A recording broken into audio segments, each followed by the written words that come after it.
Di sini saya akan menggunakan referensi dari Stephen Robbins ya, teman-teman sudah saya share di Google Classroom materinya. Ya kalau kemarin Garrett and Jones, tapi di sini juga nanti saya bisa kita kombinasi dengan Garrett Jones ya. Nah, Stephen Robbins ini di chapter 10-nya ya, itu ada pembahasan tentang struktur organisasi dan perancangannya ya. Apa itu struktur organisasi, teman-teman ya?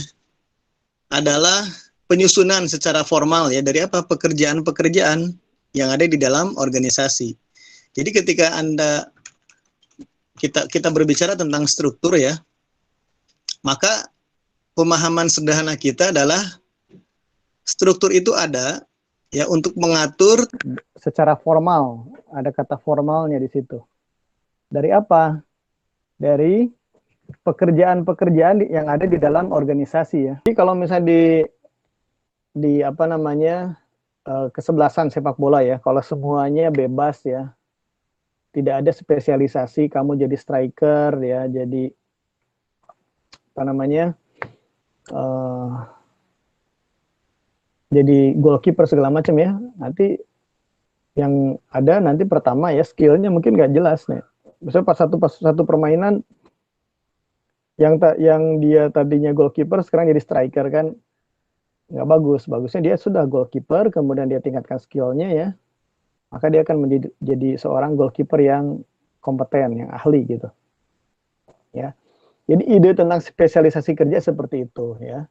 Jadi pekerjaan dibagi-bagi, kemudian dipilihkan orang-orang yang tepatnya ya.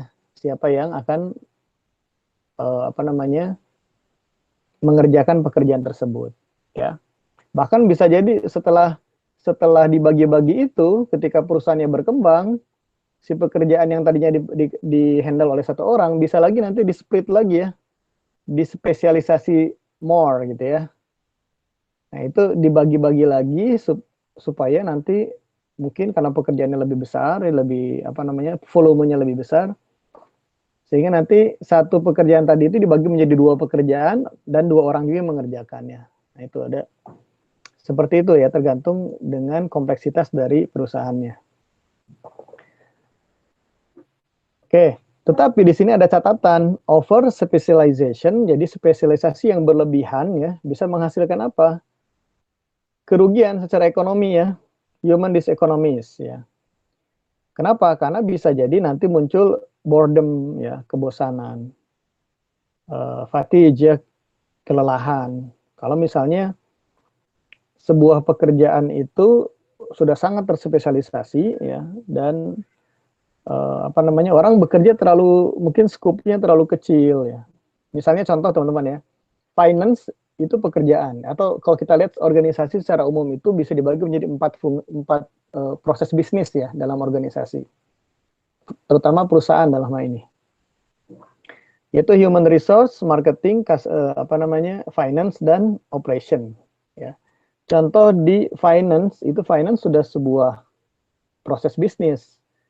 Ketika perusahaannya masih kecil ya udah masing-masing fungsi itu satu orang ya, ngurusin finance satu orang, ngurusin human resource, marketing juga masing-masing satu orang ya, operation satu orang juga. Tapi ketika berkembang finance bisa dibagi lagi ya nggak, ada spesialisasi lagi di dalam finance, misalnya ada bagian apa namanya accountingnya ya nggak, ada bagian misalnya finance-nya tersendiri, atau misalnya disebutnya payment misalnya gitu ya, atau budgeting gitu. Nah itu nanti bisa dibagi-bagi lagi itu ya nanti ya. Setelah 2 tadi dibagi lagi nanti tuh. Ada yang bagian apa namanya setelah itu ada tax mungkin ya, bagian pajak ada sendiri nanti gitu. Nah, terus spesialisasi, terus yang apa accounting pun bisa aja nanti ada dibagi lagi ya. Dibagi lagi, mungkin ada yang kaitannya dengan manajerial, akuntansi manajerial, ya, ada yang bagian operasional. Terus ya, semakin kecil nanti semakin khusus, itu kan orang menjadi, kalau terus-terusan dia bekerja seperti itu, ya skupnya kecil, bisa muncul kelelahan, atau bisa muncul kebosanan, bisa stres naik ya. Nanti tuh ada tuh pengukurannya, grafiknya nanti kita bisa lihat ada di situ. Sampai ke titik mana spesialisasi itu yang tadinya niat awalnya adalah untuk meningkatkan produktivitas, malah menjadi kontraproduktif ya.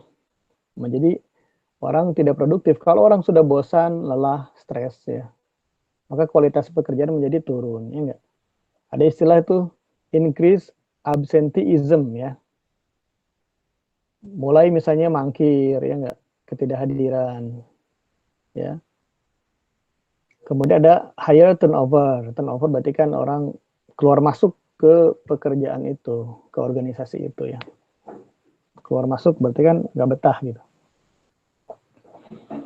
Ya, jadi ada catatan di situ. Spesialisasi bagus sepanjang apa? Sepanjang tidak menciptakan disekonomis dalam bentuk apa? Kelelahan, kebosanan, stres dan sebagainya ya. Jadi di dalam hal ini tidak selalu namanya spesialisasi itu bagus ya. Itu aja catatannya.